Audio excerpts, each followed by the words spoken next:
True Crime with Jess Rose. Hope you're all okay out there. I'm here every Tuesday and Thursday at 8 p.m. Tuesdays are my request evening. Thursdays are stories I like to bring to you that you might not have heard of. Don't stop. Don't press stop. Don't do it. Don't do it. I am live and I do have a little chat with the guys in the live at the beginning, but once I start the story, I don't stop. So don't feel like I'm going to be chopping and changing during the story, because I don't do that. So just hang on a minute or fast forward to the story, but don't stop.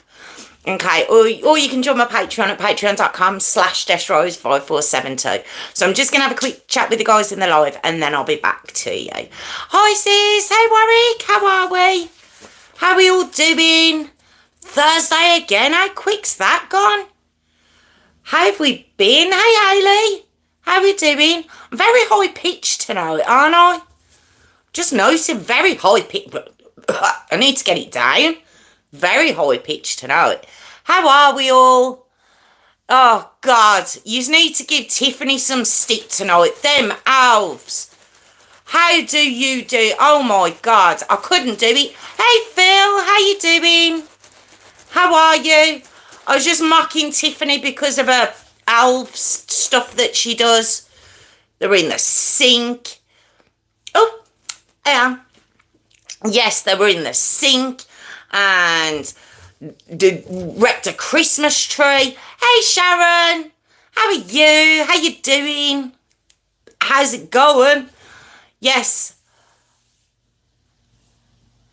Oh, okay. All right, okay. Sorry. Can you hear me through the headphones? Is it that loud?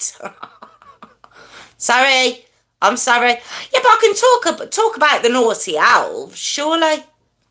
Talk about them. But yeah, okay, all right. I get the hint. Don't, Hayley, stop it. Stop it now. It's just terrible. Do you know what it is? It's guilt because I don't do it. But I can't. It's too much stress for my brain to take. Seeing that amount of mess, I can't cope with it. It'd just freak me out. You tell her, Phil. You tell her. I just couldn't do it. Oh, okay, Sharon. Oh, God. See, I get... It's just the thought of this being on a big screen. It's like, oh, God. But, see, I better look even more washed out. And, you know, I put a lot of makeup on for these lives that I wouldn't normally use. But I still look very pale. I do. But I do make an effort. I do try. So, what are we doing this weekend, guys? I've got some wind by me. It's very windy by me. So I don't know what's going on. But it's the weather's not looking great lately. So I don't know what I'm doing. I don't even know if I'm going to be able to have a game of pool this weekend. Which is all I really do now. Now that the winter's in. So I'll be a bit gutted over that. She does, Phil. She does. She spends a lot of time with them, which is, she's crazy. She absolutely is crazy. So, right, okay. So, I know, Sharon, I know. Oh, thank you, but I know. Do you know, this is darker than I normally wear. Oh, my God. There's so much on here as well. There's a lot on this face at the minute. It's terrible and you just can't see it. Oh dear. What I was going to say. Yes, this story tonight is one that if you've noticed for quite a while, and when I say quite a while, I could probably go back a year into these lives where I've got one for you, but I don't know if I can do it. It's the night. So I know we being an adult channel. Oh God, that sounded a bit wrong, didn't it? But a channel for adults, does that make it any better? Does channel for adults rather than an adult channel? I don't know. Is that what is that what they're doing? No. No. Oh, God. Okay, I've controlled it. That's awful. Don't do it. Oh, God. I can't deal with you. I can't. That's awful. Get polystyrene or something. Why would you do? No, because they're little as well. But oh God, just don't wet it. Just don't wet it. Oh God. Right, I'm leaving yous two to that because my stomach's going at the minute. But yes, this one. I know. I bet you are. Laugh it up. Laugh it up. I know we. Anyway, back to my adult channel.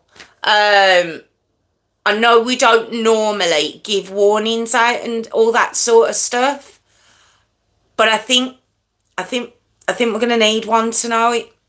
Just putting it out there. I think we're gonna need one tonight for you guys too. So I'm giving it to yous too. It a severe warning. I'm just letting yous know. Okay, it's horrific story. It's probably the worst story I've ever done where someone, I'm just going to give you a heads up, no one dies in this story I'm about to tell you, okay? Just letting you know, but it's horrific, okay? So just a little heads up for you all. So I don't know, I put a warning on the major thing. I know, I didn't see him shout at you, sis. Did he shout at you? I didn't see it. She's going at you already before you do. Yes, I think that's needed, sis. Hi, Julie. How are you? How you going? I was just basically saying this is an awful story just to let you know. Just to put it out there. It's probably, I'll put it off for a very long time. But I've got a real feeling you probably haven't heard of this one. I don't know, you may have, but I don't know. But, yes, Warwick, yes. Oh, have you heard of this one then, Warwick? Because to say that, I'm believing you have heard of it. Oh, dear, oh, God. Right, okay. I'm going to start because I just want to do it. Does it sound bad that I just want to do it? So, as before, stay as you are. I'm going to do a very small intro and then I'm going to start the story. Okay? So, right. Welcome back to my channel, True Crime with Jess Rose. Thank you so much for joining me this evening. I'm here every Tuesday and Thursday at 8 p.m. Tuesdays are my request evening. Thursdays are stories I like to bring to you. It'd be lovely if you could join us on the live. Or you could join my Patreon, patreon.com/JessRose5472. Okay, so I'm going to start this story. I will give you a little warning before I start. It is an absolutely horrific case. So don't say you haven't been warned. So here we go. The Harrowing Dunbar Village gang attack. Okay? Right. Now, before I start,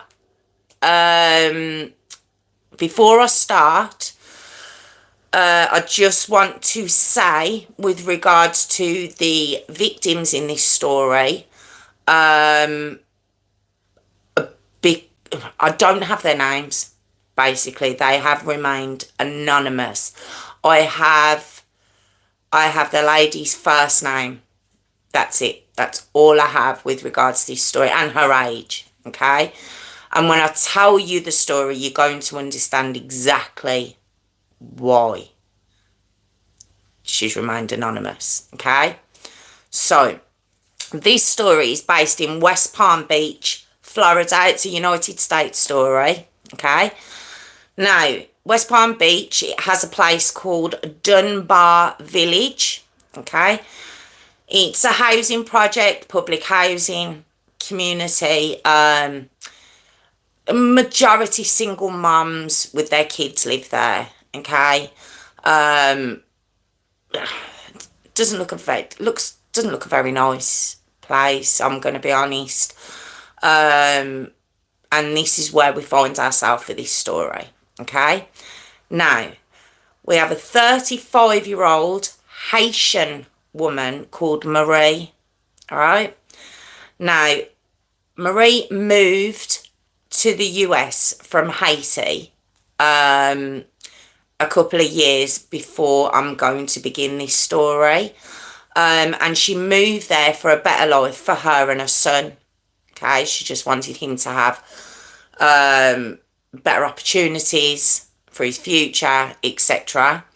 So that's why she moved to America, and this was supposed to be a great start for her and her boy. All right. So where we're going to begin this story is June the 18th, 2007. So I believe she possibly moved to the US about 2005. Okay. Now, like I say, 18th of June 2007, it's around 9:30 at night, so it started to get dark. Okay. And Marie receives a knock on her door. It's a random knock on her door. And when she opens the door, there's a young man there.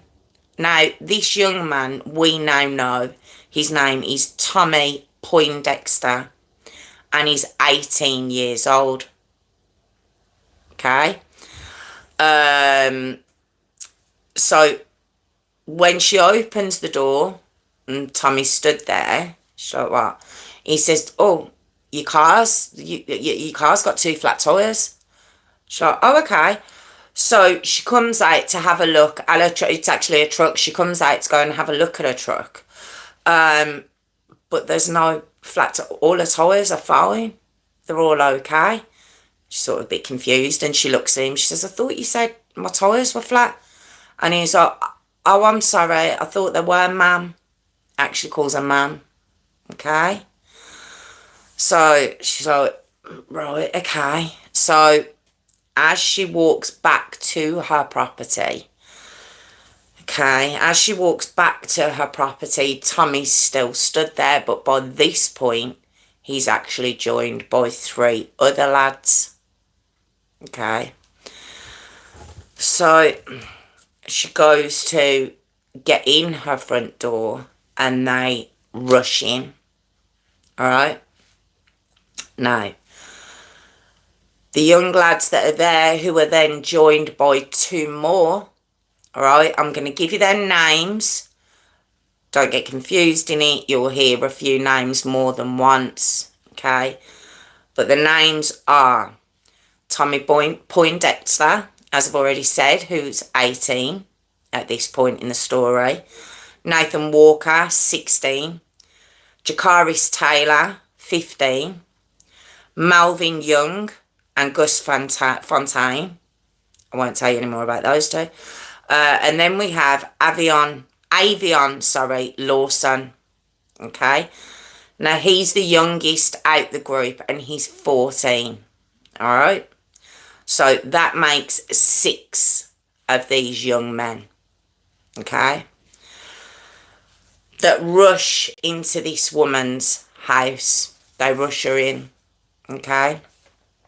So Avion, who I've heard a lot of these details from him, from his testimony. He says that as he walked upstairs, okay, he walks upstairs and he comes out onto the hall, all right, and what he noticed is Tommy, remember the eldest of the group, I believe. Now Melvin and Gus can't get information on their ages, okay, so they could be older. I believe he was the eldest though, 18. Okay. As Avion comes to the top of the stairs, Avion being the 14-year-old, he notices Tommy has put a mask over his face.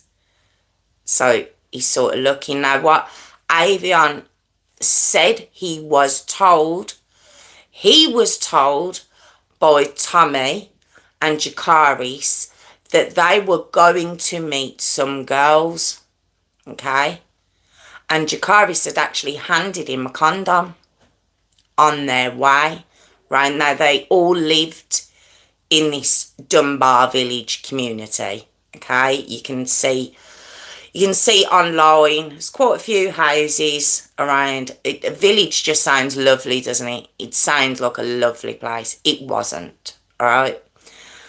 And so they've walked round, but he believed they were going to meet some girls. So, of course, as he walks up, he sees Tommy and Nathan and Jakari's rushing Marie into her house. So he's a bit confused. He walks up the stairs, notices Tommy's put a mask on his face, and he's, okay, this isn't going well. He also notices that Tommy's holding an A45 or an M15 rifle.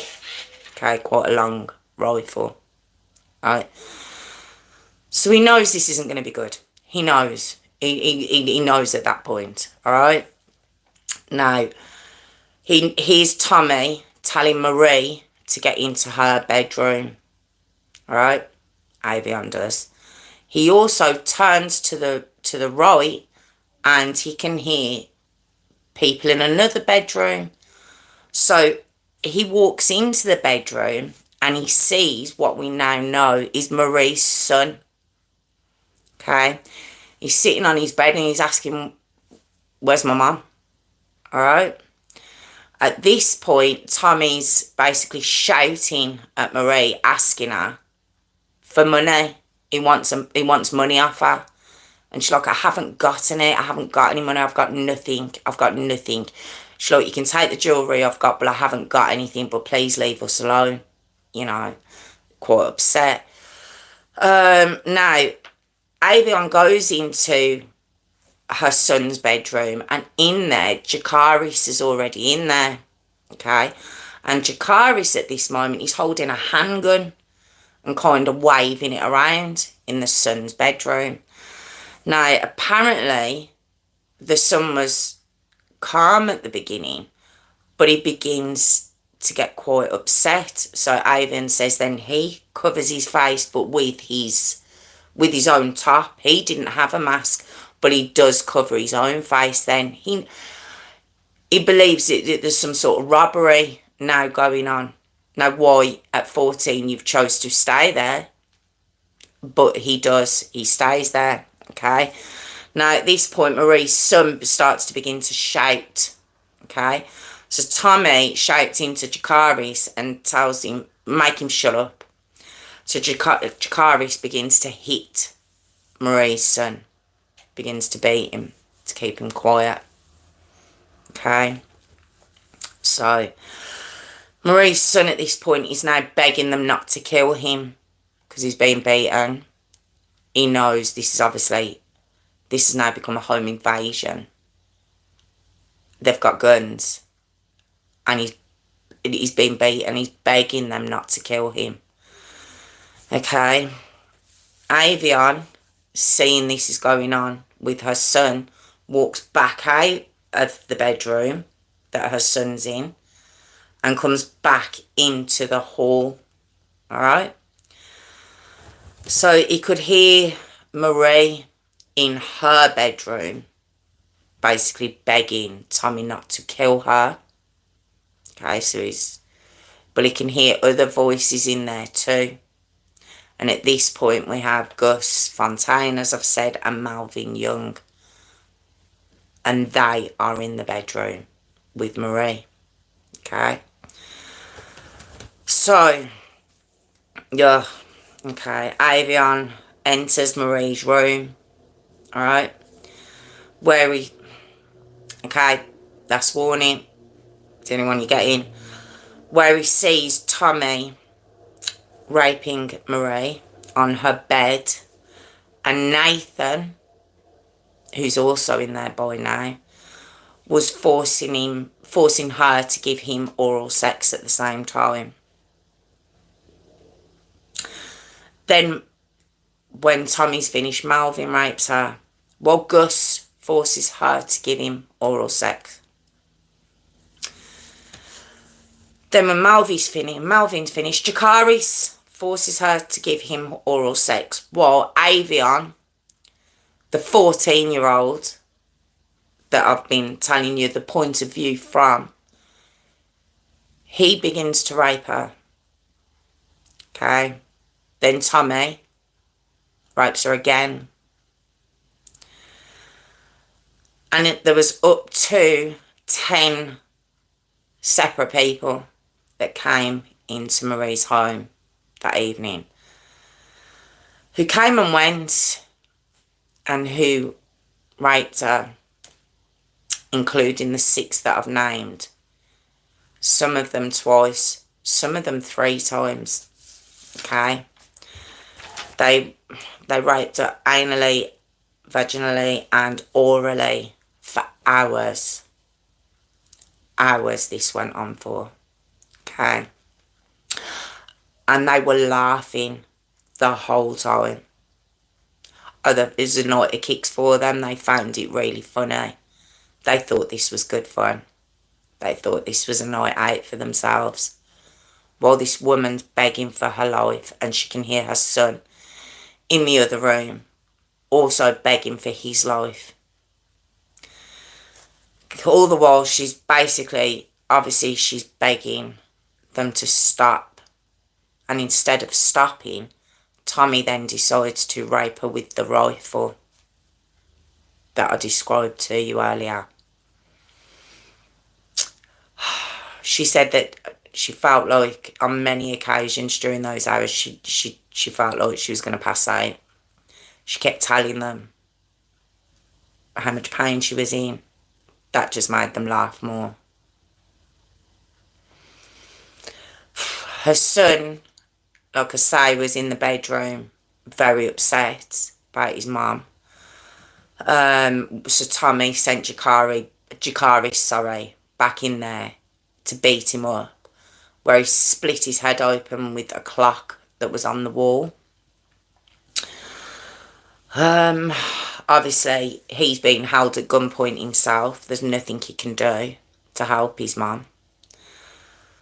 Then they order her into the bathroom, okay, with the sheets that they'd been raping her on. And they order her into the bathroom, okay. They make her get into the bath so they can clean her, alright. But at this point, her son, her 12-year-old son, he was 12 years old, he's brought out of his bedroom at this point and he's brought into the bathroom, okay, and they order him to strip and order him to get into the bath with his mum. Then Tommy, the leader of all this, he then forces Marie to give her own son oral sex while he was crying and begging them not to make her do it. He was begging them, he said, please don't, don't want this to happen. They were laughing. They found it really funny. But they weren't happy at that. Now don't forget, Marie and her son have got guns to their heads. He wants to ramp it up a notch. And then he wants Marie's son to have sex with her.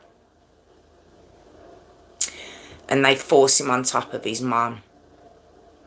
And Marie said that, of course, he was begging, saying he didn't want to.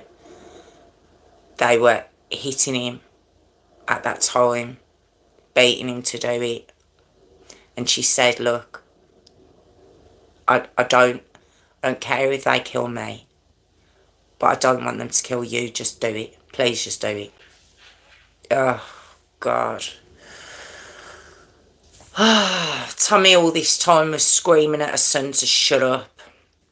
The gang at this point were throwing light bulbs into the bath with them and smashing them around them. They split the son's head open again.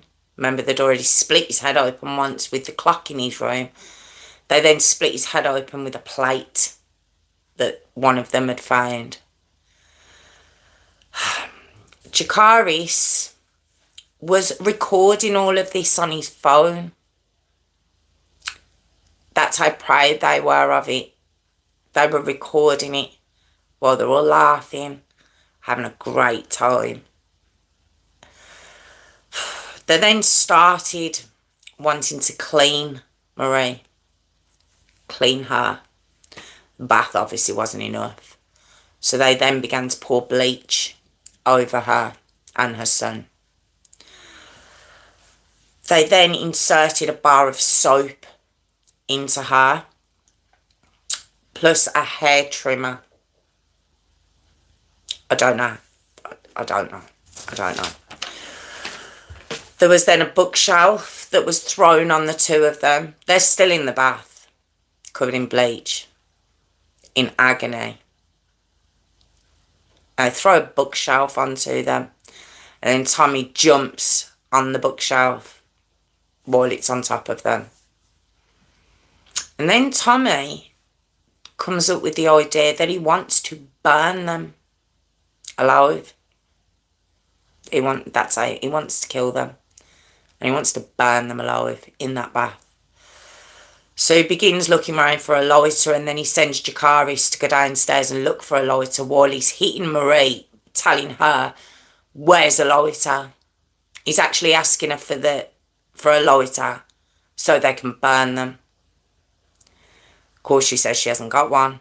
Jakaris looks round.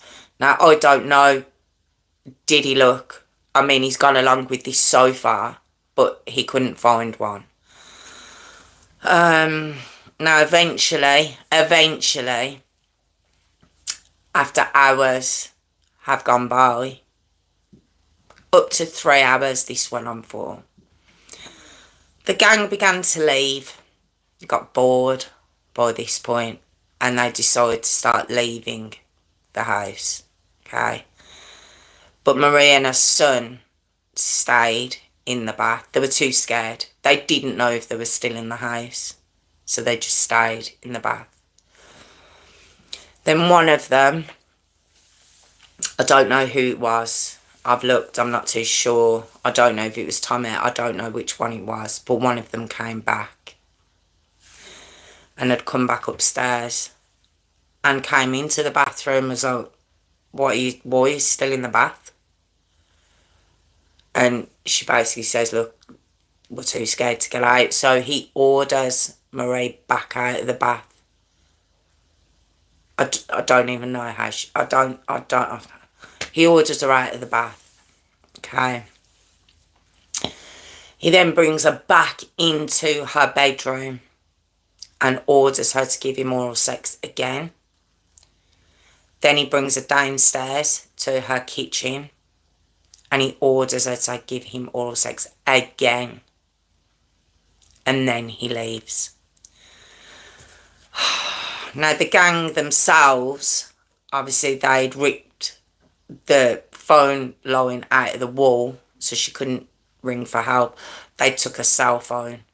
She couldn't ring for help at all during or after. They stole some of her jewellery and they stole a very small amount of cash. This wasn't a robbery. This wasn't about a robbery. Nothing to do with a robbery. This was just... I have no words. I genuinely don't. And normally I can come up with some sort of description of the perpetrators in any of the stories. I have no words for these. They're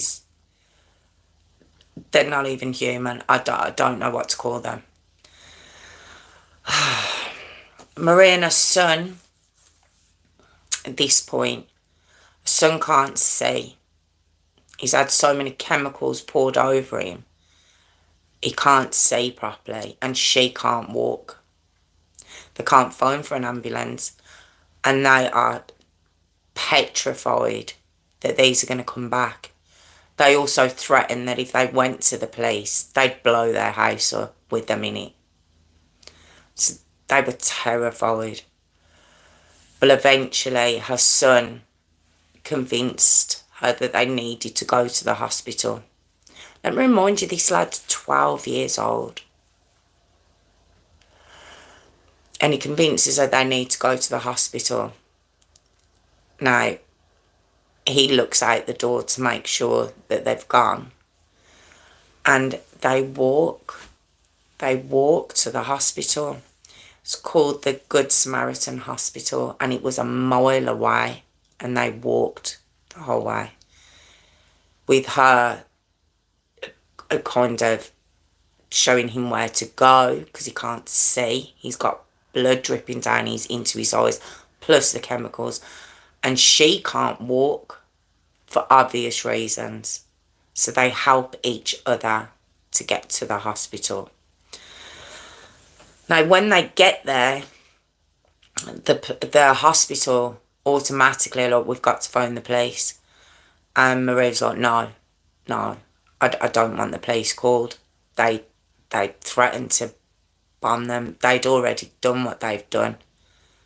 Marie was under no illusion of that they would have took it further had they found the lighter, you know, or they would take it further in her mind if she called the police. But the hospital refused to treat them unless they called the police or allowed the hospital to call the police. I do understand it and I don't. I'm confused by that. But so they call the police, and Marie and her son are then treated by the hospital. And it's at that point, because Marie hadn't realised, it was at that point that the hospital found the bar of soap still inside her. Okay. Now, due to the fact, now although they did use condoms, but they left them there. They left them there due to the fact that they lived around the area and that Marie she knew them, she recognised them. Avion actually knew her son. I believe I've seen on only one source that he went to school with the son, the same school. But I've only seen that on one source, so I'm not 100% on that. But the police picked them up very, very quickly. They were apprehended very, very quickly. Now, the women around the area, the community, were, of course, devastated. I said at the beginning, there was a lot of single mums on this estate. A lot of them. And there was an interview with one neighbour who was crying her eyes out. She was like, that could have been any one of us. That could have been any one of us they did that to. Now, Avion, well, he testified against the others and took a plea deal. 14, they obviously got to him first. And I want to believe he showed some sort of remorse. His argument was that Tommy had put the gun to his head and forced him to do what he'd done to Marie. And that he was really, really sorry. So he says. Now, I've seen Avion's testimony and I've also watched Marie's testimony. Now, she's obviously, you can't see her, you just hear her. And far more harrowing than what I've told you. It's far more to hear it from her and the things they were calling her during it. The violence that was used on this mother and her son was just absolutely horrific. There's no words for what they did to this mother and her son. There's really not. So in 2009, Tommy Poindexter, okay, who was 18 at the time, obviously by 2009 he was 20, under Chief Judge Krista Marks, he was given life with no parole, okay. Nathan Walker, who was 16 at the time, who was now 18, he was given life with no parole. Jakaris Taylor, who was 15, now 17, life no parole. Avion Lawson, who was 14, now 16, he obviously took the plea deal to testify against them all, which he did. He did. That's where I've got a lot of this information, and from Marie's testimony herself. He got 30 years. Okay. But now in 2011, the Supreme Court ruled that you can't give a minor, i.e. someone who's under 18 at the time of an offence, you can't give them life without parole in a case that didn't conclude in murder. That's what they decided. They were like, it's giving no chance for any rehabilitation. And the fact, if they're under 18, there's a greater chance of rehabilitating them. Is there really? Is there? Is there a great chance of rehabilitating these lads? Is there? So that was in 2011. So once again, Nathan and Jakaris are brought before Chief Judge Krista Marks. Now, Tommy wasn't, because he was 18 at the time. So his sentence stood with life, no parole. And Avion, because he'd been given a plea deal, obviously he stood. So Nathan and Jakaris came back into court thinking, here we go, lads. We're going home. Well, Judge Krista Marks, absolutely not. Because I'd love to have been a fly on the wall when they seen it was the same judge. I'd love to have seen their reaction to that. Saw them in court when it happened, but I didn't see their exact reaction when they saw it was her. And what she decided was, okay, I can't give you his life. I can't give you his life with no parole, but I'm giving you both 60 years.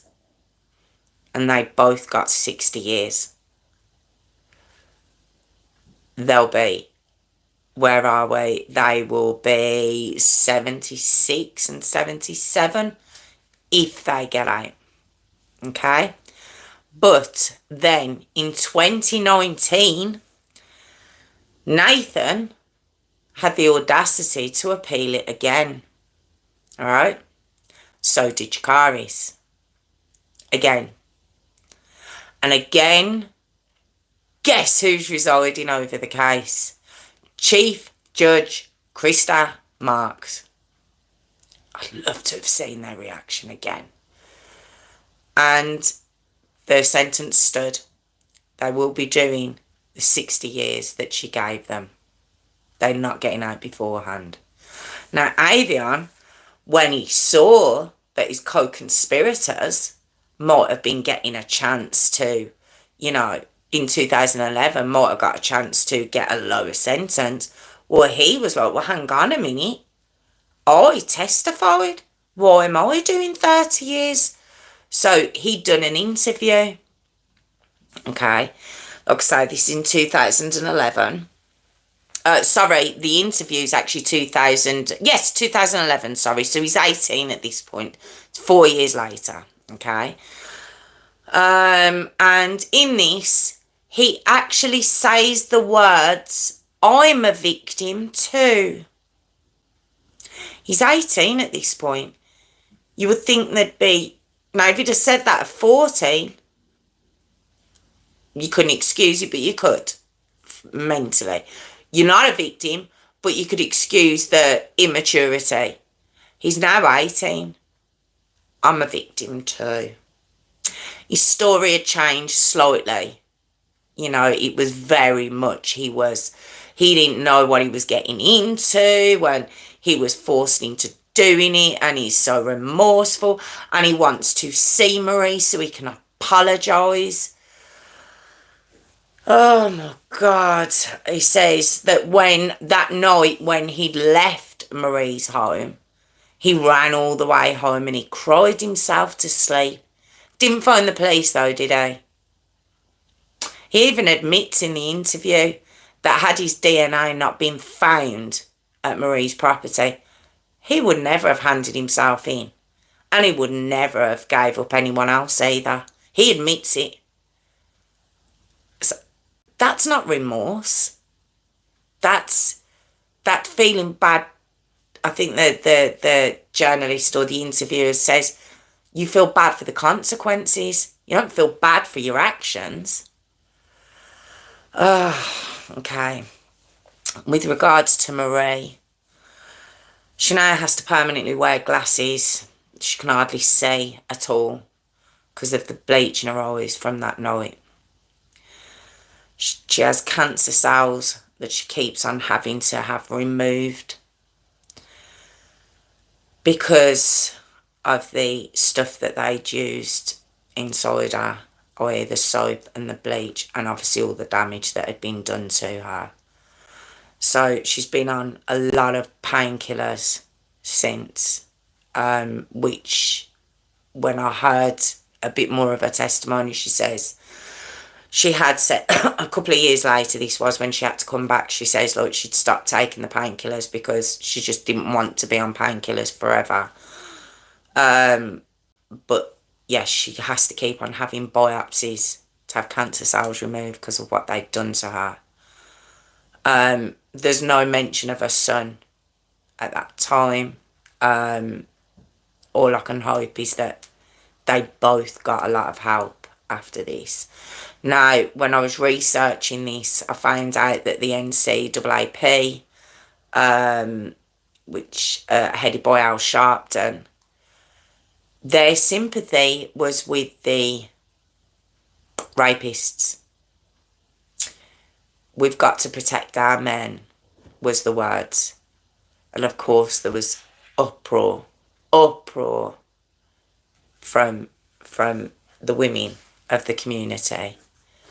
And they had to pull back their narrative, let's say. They had to pull that back a little bit. The property has since been demolished. In fact, I believe all of those properties have since been demolished, and they built. The last I read, they were building like a elderly estate, like an old people's estate, and for army veterans. Okay, and you might wonder, hang on a minute, there was so many names. I said 6 names, and there was up to 10 men that Marie claimed had come in and out of the bedroom that night. So why was only 4 charged and sentenced? Well, Melvin and Gus, for whatever reason, were never charged. Look, Avion in his testimony, their name gets brought up quite a lot. They were there for the whole thing. I don't know why they weren't charged. I've looked everywhere. All it says, police didn't charge anyone else. Police didn't charge anyone else. Didn't charge. No one else was charged. So I don't know whether they just wanted to get the ringleaders and they managed to get Avion to testify against the 3. I don't know. why they didn't go after the others, why they're walking around free, I don't know. And I haven't been able to find a sufficient reason as to why. It just says they weren't charged. And I can't tell you why. But yeah. Oh, just absolutely awful, awful story. And to watch the Avion basically looking, he's a very young looking lad, and if you didn't know his crime, much like the story I did the other day, with your man crying in the court, crying his eyes out after killing little Austin Smith, you know, Dylan Schumacher, if you just looked and you didn't know the crime, you'd be like, oh. Because again, these aren't mature looking boys. Tommy Poindexter just looks the epitome of evil, I will say. But he does look very young. So if you didn't know, you'd be like, oh, 30 years, my God. And then you hear what he took part in, and it's a shock.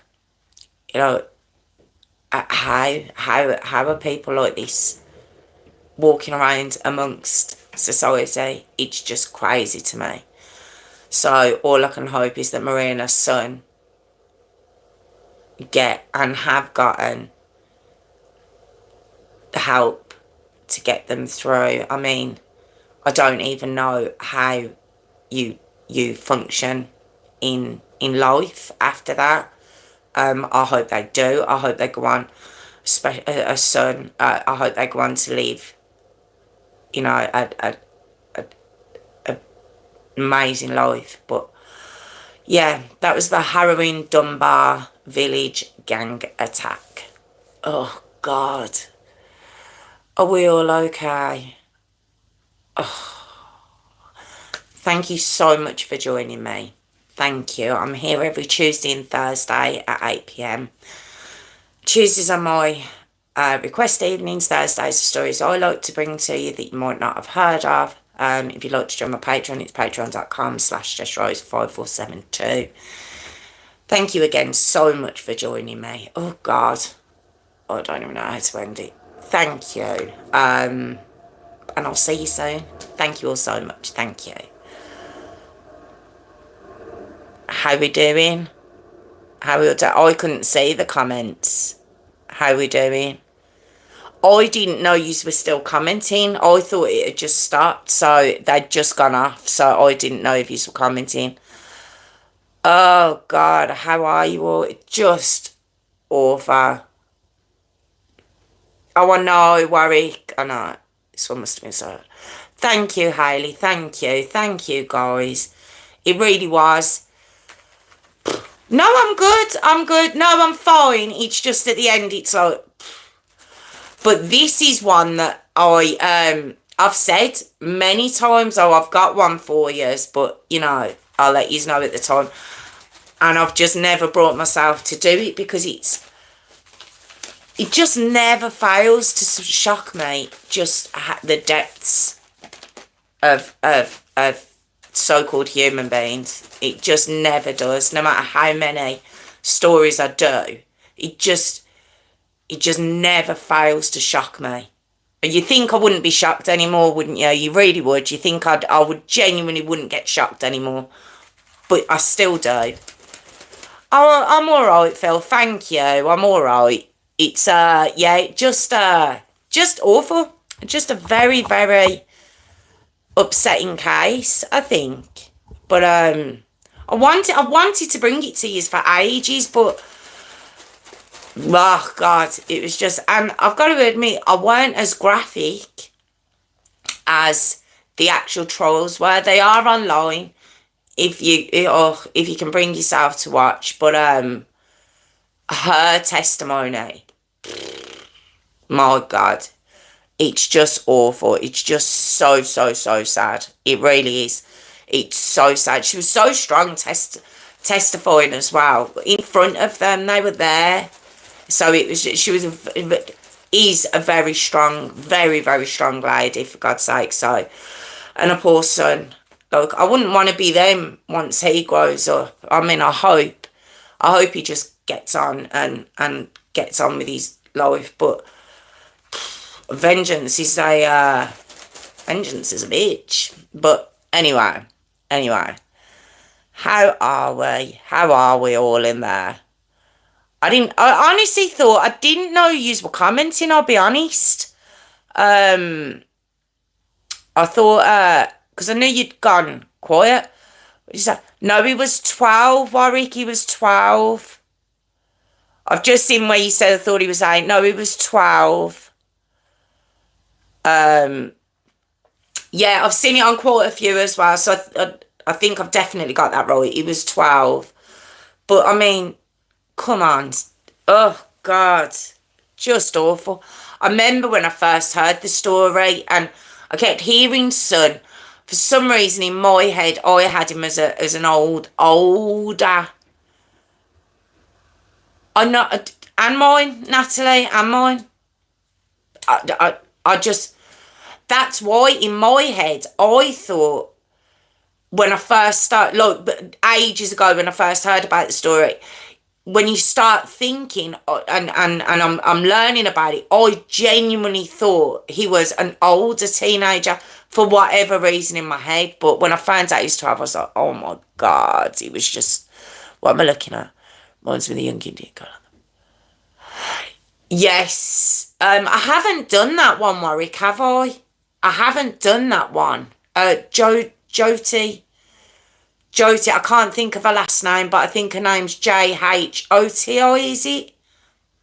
With her friend, with the lad. I mean, I can do that one. I haven't done it yet. I haven't actually done that one. But I can bring that one to you if you don't know that one, or even if you do, I can do that one for you. I can't think of her last name, which is terrible.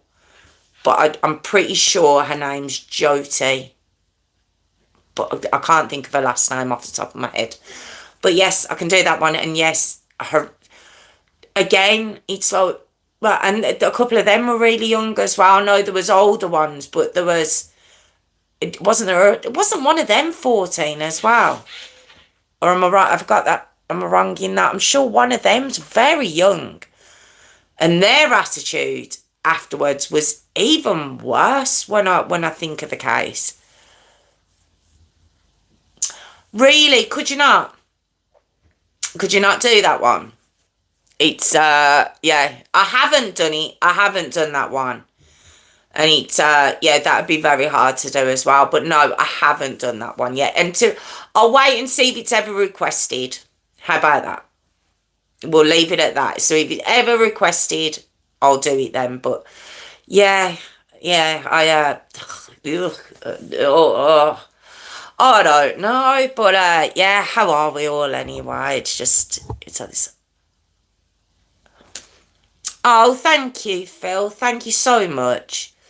Yeah, it's I had to pull myself back a couple of times. That's what I mean. If ever you can, I'm not too sure if you would even want to, like, but if you hear her testimony, it's about 12 minutes long. It's so much more graphic than even I was able to put across. It's just, yeah, I think it was the names they were calling her at the same time that really, and the laughing. I think those two things really like stuck with me. Yeah, the laughing's just. I'm recording it as well. Oh God, yeah. There's just so many parts of it that are just like. And also with Avion, he was actually when he was giving testimony. I believe it would have been the prosecutor actually said, when you were in the hall, was anyone stopping you from leaving? And he was like, no. And he goes, and when you were in the bathroom, did anyone stop you leaving? And I think he asked him that question about 3 times over the span of the hours. And each time he had to admit no one stopped him leaving. So it's very understandable why he got the 30. It's very understandable anyway why he got the 30 years. But I think he genuinely tried to, because he turned on them, I think he genuinely tried to minimise his part in it. And the prosecution, basically, it showed that he couldn't minimise his part in it. He took part in that just as much as everyone else did. So, and at 14 years old, that's, oh God, it's just crazy. Absolutely awful. Awful. Yeah, it is Warwick. Which one, this one or the, well, the both are just awful. Awful, awful. But yeah, I told you devastate you. I told you devastate is all. Oh, thanks, Warwick. Thank you. Oh, God. I told you devastate you.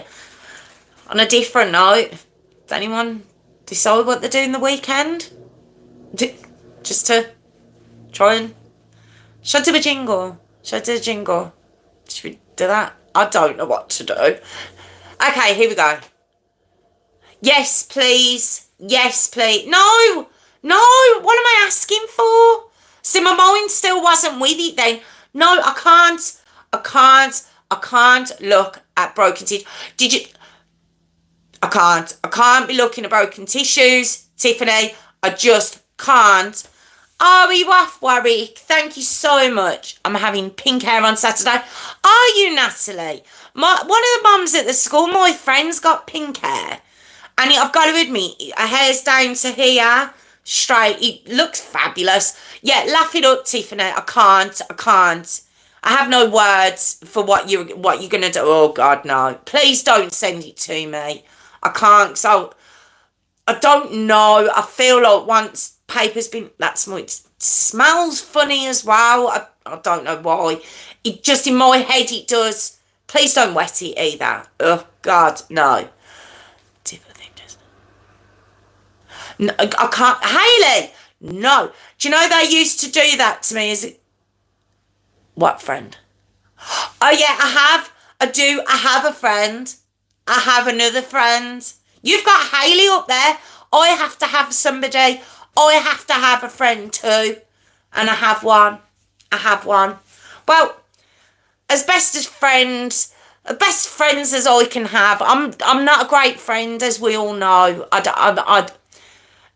Like, I see my one good friend once a year, maybe.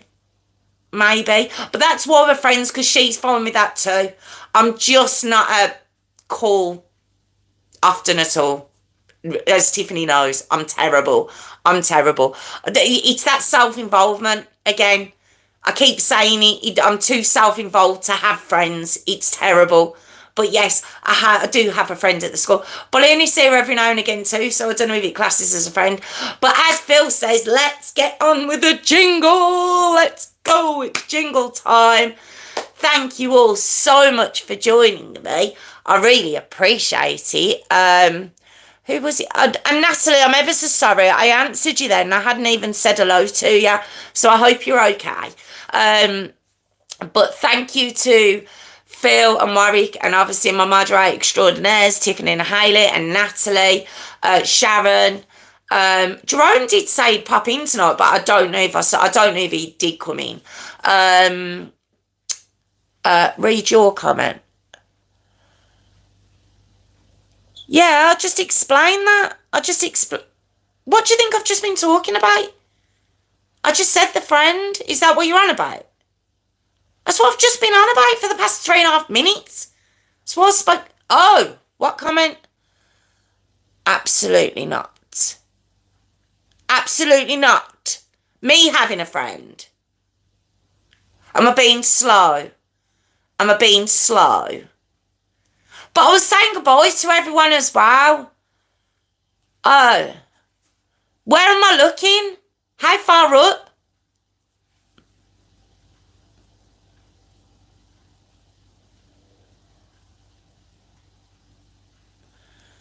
Excuse me and explain yourself. Absolutely not. Read my comment. No, no, no, no. The last comment? Absolutely not. Below the absolutely not. There's nothing there. It's got absolutely not. Welcome to the live chat.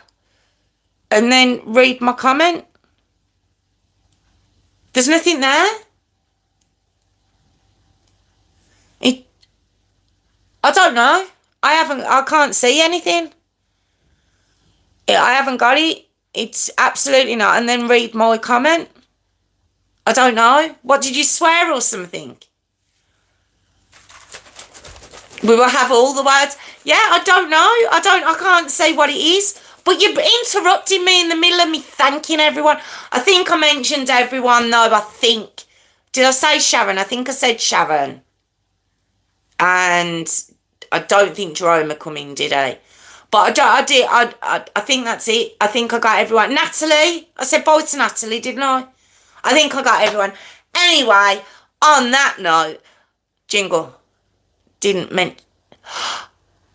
I did. I said my moderator extraordinaires, Tiffany and Hayley. I said yous after Warwick and Phil. Bugger off. I did say you. Of course I did, numpty. And then I said Sharon, Natalie and Jerome. Yeah, see? Stop it. Let me finish. I might need to get on with my jingle. And yeah, after this, I'd really appreciate it if you could drop a comment in or maybe put a like on. If you see it going up on the videos tomorrow, don't be baffled. This is something I'm trying, as you know. So yeah, so I'd really appreciate it if you could look, comment and subscribe, guys. Look, comment and subscribe.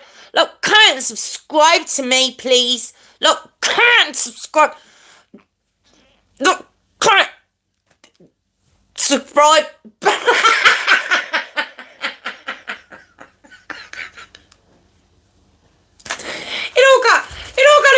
It gotta be much for me then. I don't know what happened. It all gotta be much. I don't know what happened. Right, okay. Anyway, on that note, got myself all frazzled. So I will see you all next Tuesday. Have a fabulous weekend, guys. I'll see you all next Tuesday. Yeah, have a good weekend. I haven't forgot anything, have I? Join my Patreon, patreon.com/Jess Rose 5472. And yes, a lot, comment and subscribe, guys. I'd really appreciate it. Look, comment and subscribe. Look, comment and subscribe, guys.